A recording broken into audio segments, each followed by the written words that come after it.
thank you, Catherine, and all of the sponsors and everyone who put together this amazing program.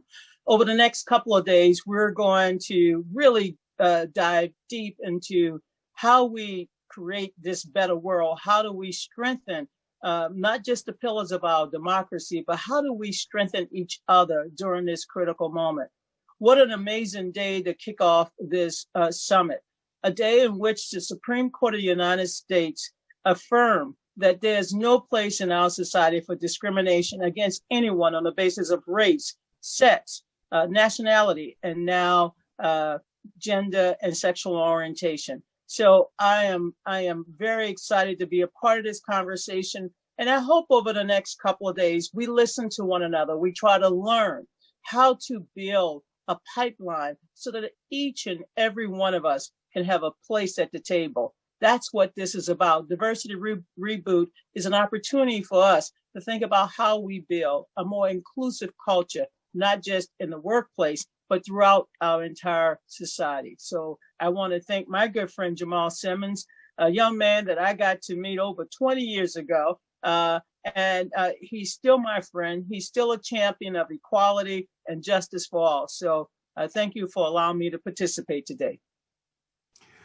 Donna, I just want to start, I guess, with the scene set, because we can't enter this conversation without talking about what's happening right now. Yesterday, the internet decided that Donald Trump's birthday was Barack Obama Day. So people all over the internet were posting pictures of the former president with themselves or with other people. I posted a picture that I took at the Democratic Convention in 2008. It's a picture of an African-American woman. Maybe she's in her late 50s or early 60s. It's an African-American woman holding a flag, like those flags you see at a car dealership, one of the largest American flags you could ever see. And she's waving that flag back and forth as hard as she could. I thought that was a moment of inspiration, hope, feeling of appreciation. But since that time, it seems like we have taken perhaps some steps back. But I want to get your views on this moment with George Floyd, Breonna Taylor, now Rashard Brooks, Ahmaud Arbery. What's your take on the moment that we're in? Well, I think we're in an inflection point. You've heard that before, but I also believe that we're in a moment of transformation. Dr. King believed that in moments like now, these so-called dark moments, we should look for opportunities to build bridges, to build what I believe the beloved society. Dr. King believed in the beloved community. It's a great opportunity for us not to look just to look backwards, but also to look ahead. As you know, Jamal, being a descendant of slaves, we've had 400 plus years of being traumatized by racism, being terrorized by white supremacy. This is an opportunity for us as American citizens to understand that the pain of any individual, the pain of one community, is a stain on all communities. And so I think this is a moment that we should seize. We should seize it for the common good and make something happen so that we can transform our police departments, so that they're not using military force against citizens. They're not treating every encounter with citizens as a moment for combat. We can change the way corporate boards are structured so that there are people in the C-suites who can advance to the corporate boards. And yes, the C-suites need to be more integrated and fully inclusive. So I look at this moment as an opportunity for us to make structural, strategic, not incremental, but structural and strategic change. We need to accelerate the pace of change.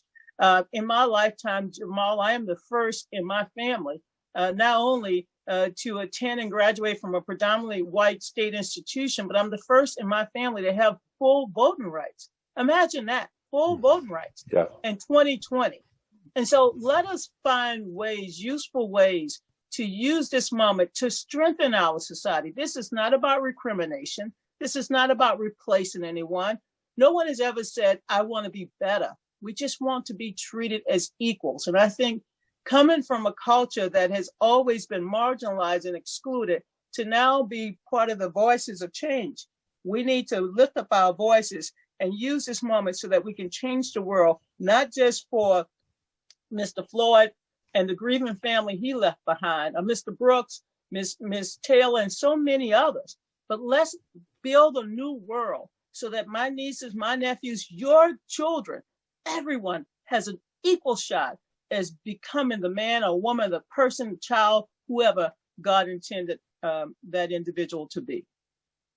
Well, I wonder if like me, I'm sure you have gotten these questions from people, from friends, from allies, from former clients who said, Donna, what can I do in this moment? What is there for me to do? I want to be an ally. I want to be a co-conspirator, perhaps even.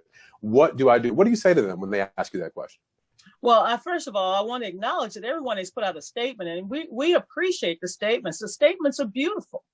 I've read so many statements. My neighbors down my block here in Washington, D.C., my friends from home in Louisiana, my colleagues from all over the world, they're in solidarity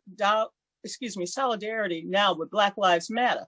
But value the lives of every human being. Value the lives of Black people. Value the lives of women. Value the lives of transgender Americans. Value each and every human being right now. So go beyond the statements. Go beyond the words. Action speaks louder than words. Take an inventory, not just of your own life, but take an inventory of the lives that you've created for other people, whether you're an HR professional or you're in the management of a company. Take an inventory. Take a look at who you're giving opportunities to. Take a look at how the pandemic, the coronavirus, has amplified all of the disparities in our society. This is a moment that we can transform just about every aspect of our lives, not just in the workplace, but in our culture overall, and clearly within our own communities and families. You know, you used a word a second ago that I want to pick up on. You talked about opportunity.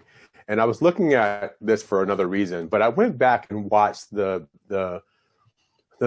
sermon, really, that Jesse Jackson gave when Ron Brown, the former Commerce Secretary, when he died, and everybody was stuffed in that hot church at Metropolitan Baptist. And one of the things that he said about Ron Brown that I think is incredibly important, he said, you know, Ron wasn't successful because he was unique. God didn't run on patterns. We're all unique. What made Ron successful was that he had opportunity.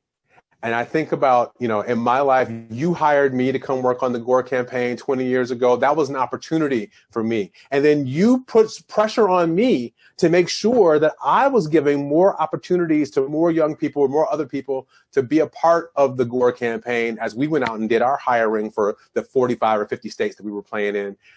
Let's talk a little bit about the role what is the role that individuals can play in creating opportunity for other people and what that will do to make the situation better? You know, Jamal, in my lifetime, I've been the first. I've been the first this, I've been the first that, and I recognize that when you are a trailblazer, I didn't set out to be a trailblazer. I just set out to create a more just and humane world. And as a child who grew up in the segregated South, I saw my role instantly as a political activist, as someone who had to open doors, whether it's in academia, whether it's in the media, or whether it's in politics. And so when you walk in the room and you find yourself the only one, the first thing you should do is make sure that door remains open so that you can bring other people in the room. And of course, my mentor, Shirley Chisholm, told us and taught us to make room around the table. If there are no seats available, then find a folding chair. We have to create space. I've never felt comfortable being a token or being window dressing so that someone can say, oh, I have a Black person here or a woman there. No, I've always fought to bring more people into the room, not just more women, not more African Americans, Black people, not only, but Hispanics, Asian Pacific Islander, openly gay staffers in presidential politics. For me, the fight was never about an individual, but about a society that would open it up to everyone. And I have found diversity to be an absolute strength. Part of winning, you can't win without a diverse team. Just like businesses have found out you cannot succeed without a diverse team. Our world has changed. We're now part of a global marketplace. And if we're only going to utilize the talents of a few and not see the role that all of us can play, then we have not really done our work. You know, it strikes me that when we see the statements that are coming from these corporate leaders, we see the advertising and the questions people are asking. It says to me that there are two different. It's like there are two different visions of America that are competing. One of them is kind of a negative vision. There's only one small piece of pie left, and we all have to fight for that small pie. Or an expansive vision that says everybody, if we all work together, we can grow this pie, we can all participate. That the market, these corporate leaders are not always the most forward-leaning when it comes to civil rights. I think they must recognize that the marketplace is saying, look at the streets of the people who are protesting, that the country is actually more comfortable with this diversity in the sense that regardless of race or gender or identity, you can participate in American society. While some of our politics are saying something that's really very different, that maybe we only can reserve the first fruit for a select few. Can you talk a little bit about how you see that working? You know, I've served on two corporate boards in my lifetime. And one of the things I was able to recognize is that, you know, corporations have great policies. The value statement, the mission statement is always, I mean, it's perfect. I could not criticize it. And yet sitting on the board, I looked around and I'm like, but there's only me. And in one case, it was only Alexis Herman. In one case, it was only Star Jones. It was only two of us. And then maybe one day, three of us. We need to change that. I mean, when I go out and purchase, whether I'm buying a new iPhone or getting new equipment or going shopping, I am contributing to society. And yet that same society often don't see me. They don't even really see me as a consumer. I watch advertisement and they don't see me. I was struck the other day, and you probably saw the same ad. Now Band-Aids, all my life, we've had to wear a Band-Aid that was either tan or beige. And now there are Band-Aids that looks like my skin. You know, it's like going into a store and seeing black hair products locked up. Why is that? So yes, I'm glad that corporations are open to listening, that civil rights groups are finally receiving resources to fight for equal justice under the law. I'm glad to see corporations today listening, watching those crowds, those young people, black, white, and every other shade of the rainbow, willing to risk their lives in order to have a better future. They are risking their lives in order to have a better future.